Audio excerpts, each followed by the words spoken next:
Hey everyone, in this video we're going to take a look at part 19 of the Hercules story from Ritchie's Fabulae Faciles. Now this part is called the seventh labor, the Cretan Bull. So like I always tell you in these videos, the first thing you want to do before you really get too far into the story is make sure you have the vocab under control. If you can find a vocab list or even make one yourself, it's much easier if you know what the words are in advance, so you're not constantly living in the dictionary. The good thing is Ritchie stacks a lot of his vocab and repeats it, so the further you go in these stories, the vocabulary should get easier and easier because you're seeing these words so many times or particular phrases so many times. The grammar, what you want to do is just read through it, maybe pre-read the story and just find anything that you're not sure of and be like, wait a minute, what's going on here? I don't know what form that is. If you can kind of get a sense of the grammar beforehand and look up anything you're not sure of, that would be a really good approach too. But the most important thing I would say is reading the story aloud. So find someone from class or anyone you can find to read the story to. And if it happens to be a classmate or someone learning along with you, the beauty of that is that they can read it back to you. This way you're working on your speaking, your pronunciation, and also your listening skills. You never want to shut those off. You're dealing with a language, they'll help you learn it. And when you hear the story in particular, you'll catch a lot of these grammar forms. It'll just help you with your understanding so you're not living in a dictionary and kind of just translating, you're more reading. So the way you do that, again, is know the vocab, know the grammar, and think of it as a living language, right? You don't want to just be reading these on a page in your head. You need to bring the language to life. That way you can learn it better. So once you're in that place and you feel like you've got that under control, you can dive in, which is what we're going to do now.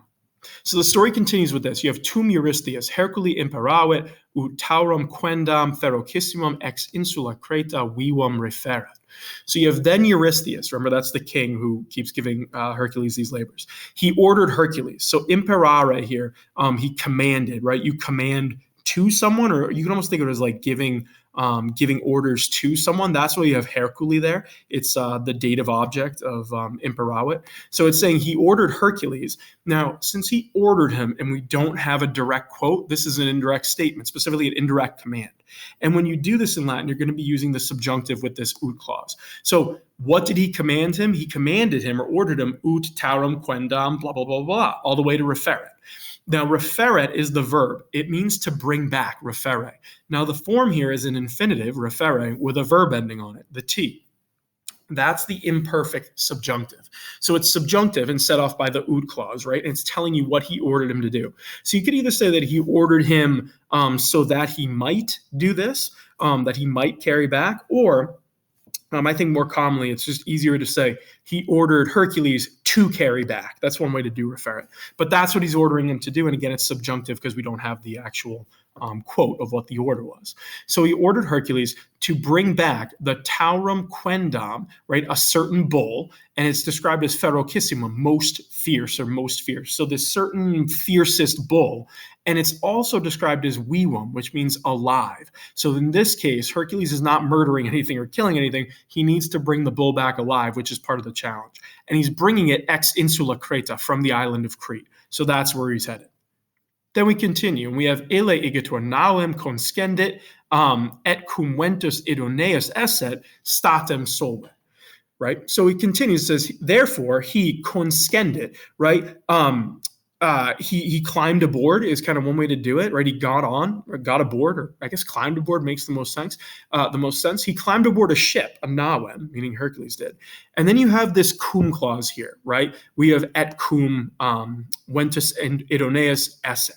So the cum clause here is setting up when. It's what we call a temporal cum clause. So it's saying when the ventus, the wind, esset was, and since it's a cum clause, you're dealing with the subjunctive here. Again, it's an imperfect subjunctive, right? Esse.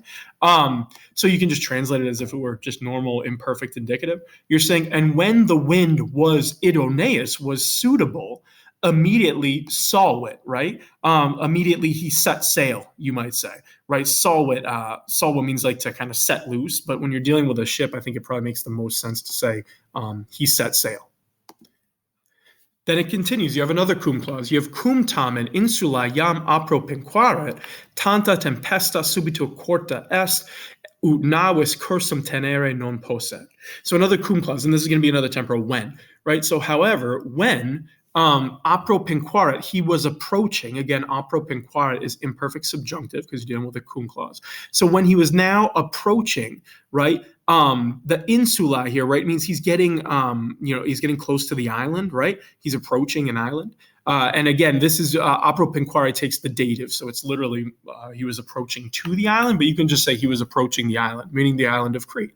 You have tanta tempestas, right? Such a tempest or such a storm, you might say, comes up. Now, the fact that we have tantas means you're setting up a result clause, right? So you have tanta here going with an ut clause. So it's saying that suddenly so great a storm, corta est, it arose. Now the corta est is a deponent verb, right? Corior, which means to arise. So since it's deponent, it looks perfect passive, but we're going to translate it active passive. So suddenly such a storm arose that, or you might even say with the result that. So again, that sort of intensifying word tanta going with an ut clause means you're showing the result of what happened. And again, you're using the subjunctive to show this, right? Specifically using an imperfect subjunctive with posset.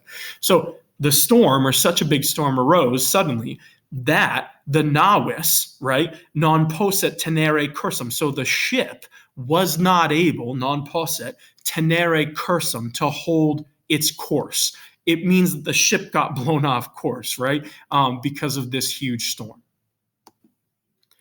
And here we have another ut clause, and again, it's going to be another result clause because you have tantus, the intensifier, going with ut. So you have tantus autem timor animos nautarum occupavit ut paene omnem spem salutis deponeret.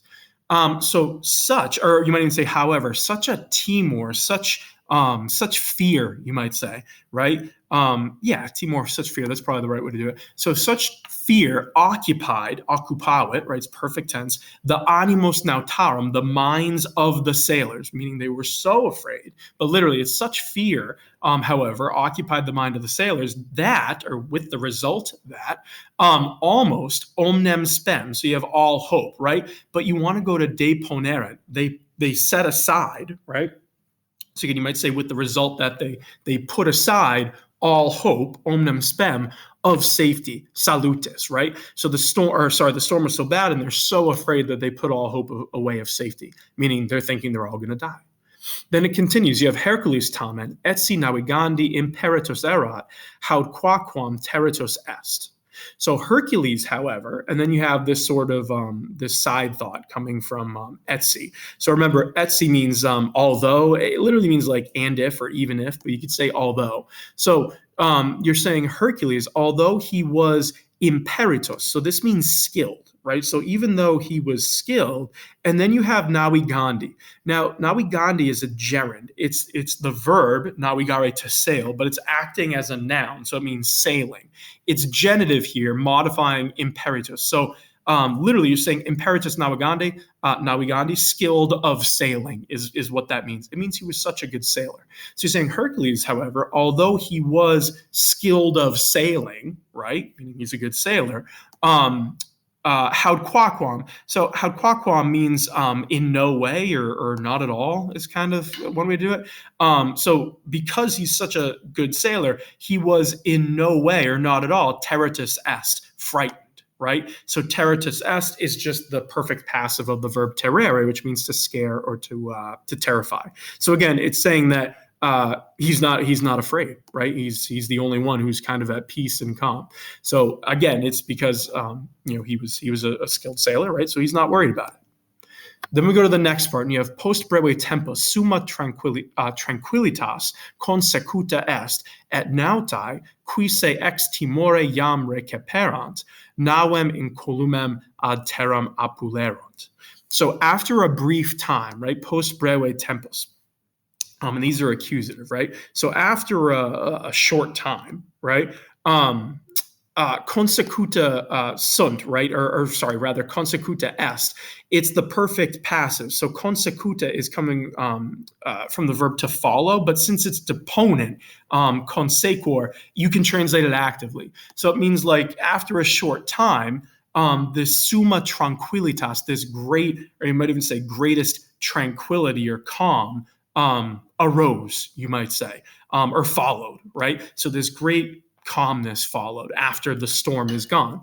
And the sailors, right, the nautai, who now recuperant se, who now you might say had kind of it literally means they had retreated themselves. But it means like they brought themselves back, I guess you might say, ex timore, from fear. So literally they had retreated themselves from fear. What that means is they'd come back from being afraid. So the sea calms down, and now these sailors who had been, out of their minds afraid, they come back and they apuleron, right? Perfect tense. They drove. It's appellere, right? To drive to, meaning they drove the ship, the nawem, ad terram, they drove it to dry land, and the ship is described as incolumem, which means something like safe and sound, right, is one way you see it, uninjured, unhurt, some version of that, right? So finally, after the storm and everything's off course and everything, once everything calms down, even the sailors are able to kind of gather themselves, and everyone's back on track, and they run the boat to Crete. Then you have Hercules, e navi egressus est, et cum ad regem Cretae venisset, causam veniendi docuit. So Hercules, right, he egressus est, he departed, meaning he got off the ship, right? He egressed, you might say. Again, it's a deponent verb, which is why you have it looking perfect passive, just translated as perfect tense. So when he got off, e navi, from the ship, right, he kind of left from the ship. And then you have cum venisset. So again, here we have another temporal cum clause. So it's going with subjunctive. When niscent, when nisset rather, you can tell by the isse in the middle, the isse, it's pluperfect subjunctive, and it's the verb venire, to come. So the way you can translate this is when he had come, right, to the regem Cretae, to the king of Crete. Right, when he had come to the king, docuit, he taught. It kind of means more like he told here, but you can go with taught, however you want to do it. Dokeo usually means to teach or to tell. So let's say he told, probably makes more sense. So docuit causam, he told the cause veniendi. So here again we have another gerund, and it's the verb venire, which means to come, but it's the noun form. So you can translate it as like his coming, right? The reason why he came. So it's genitive here, and it's serving as sort of an objective genitive. So you can translate this as he told the reason of his coming, right? In other words, he told the king why he's here, right? Hercules shows up on your shore. You're probably wondering who he is and why he's here. Then it continues, and you have dende postquam omnia parata sunt ad eam regionem contendit quam taurus vastaba. So then, or next, dende, right? However you want to parse it out, next, or I guess then, either one, doesn't really matter. So then, after omnia, everything, parata sunt, had been prepared. It's just a straight up perfect passive. So after everything had been prepared, right, contended, he hastened, right, or he hustled, he hastened is fine, to that region, eam regionem, right? The eam here you can kind of treat as if it was something like Ilam, right, that region. Or he went to the region, you might say. Quam taurus vastaba, it's the region which the taurus, the bull, vastaba, was laying waste. There we go. It's the region that this bull is destroying, right? So the whole idea is this bull is laying waste to everything, right? Vastaba, it's eating everything and ruining everything. So Hercules goes out to find it, right? He goes to that region. Then you have mox taurum vide, et quam res erat magni periculi cornua eos prehendit. So soon he saw the taurum, the bull. So in other words, he goes into the region, and then pretty quickly he sees the bull. And quam, although, right? So although it was a race, so erat means it was a race magni periculi, it was a thing or affair. Again, race is one of those words that's kind of tricky to put into English, but it was a job, you might say. It was a thing, whatever, of great danger, magni periculi. So in other words, although it was very dangerous, he prehended, he grabbed, right? Cornua eos, he grabbed his horns. So in other words, he goes up to the bull, and even though it's extremely dangerous, this massive bull, he grabs it by the horns, because remember, he can't kill it. The whole idea is to bring this thing back alive. So to take care of the Cretan bull, Hercules literally wrestles it to the ground. He just grabs it by the horns, literally taking the bull by the horns, and he drags it back to where it needs to be. Then you have cum ingenti labore monstrum ad navem traxisset, cum praeda ingraeciam redit. So then, with ingenti labori, with a great labor, meaning it was difficult to do. It's just the ablative of means, right? With great labor. Traxisset, again, you have a cum clause, so it's going with this subjunctive. It's just when he did this. So this is like the third or fourth we've seen in a row. When he did this, something happened. The cum clause is telling you need subjunctive. Here you have traxisset, which is pluperfect subjunctive. It's from traho trahere, which means to drag. Again, the isse in the middle tells you pluperfect subjunctive. So you can translate this as when he had dragged the monstrum, the monster, meaning the bull, with great labor, ad navem, to the ship. So in other words, he drags it back by the horns. When he did this, right, read it, he returned in Graecion, right? So he returned to Greece, literally into Greece, cum praeda, with the loot, with the loot, the plunder, the spoils, however you want to do it. It doesn't mean he got gold. He's talking about the bull. The bull is the loot here, the plunder.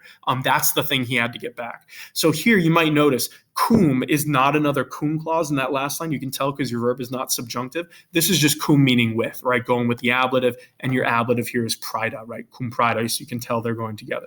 So this is how it ends, right? The beginning, you have this storm, and it shows you sort of the divine origins of Hercules in the beginning. Everyone's afraid except for him, right? So, he's not the one who really gets terrified. I mean, like, even though he's this great, soldier, he was a little scared, but at least he holds on to his mind, if that makes sense, right? He doesn't get as lost as his colleagues do, which shows kind of his divine energy. And then you have the fact that he's able to basically fight through the storm. Everyone kind of regains their senses, and he drags this bull by the horns, which is, again, Hercules' trait, his physicality. So when you see these labors where he's not allowed to kill something, that's where his brute strength really comes into play. It's just, there's nothing really intelligent about this, right? Not using any tricks. He's just dragging a bull and wrestling it onto his ship to bring it back. So hopefully this made sense. If there's any parts that you're confused on or you want an explanation on, feel free to put it in the comments below. I would say the biggest grammar that we're really seeing a lot of in this section or chapter, however you want to think of it, are these cum clauses, right? So we saw a bunch of them. The other thing we saw a lot were result clauses. So you're getting a lot more subjunctive thrown at you. So hopefully that feels pretty good. If you get stuck on it, just look it up. You can find a bunch of videos that explain it to you. But that's really the only major grammar happening here. Otherwise, it's pretty straightforward. But again, if you need any help, let me know. Otherwise, keep reading it. Read it, reread it as many times as you need to until you can do this without having to live in your dictionary or looking at like a grammar reference. That's how you know you're in a really good place. Good luck with it.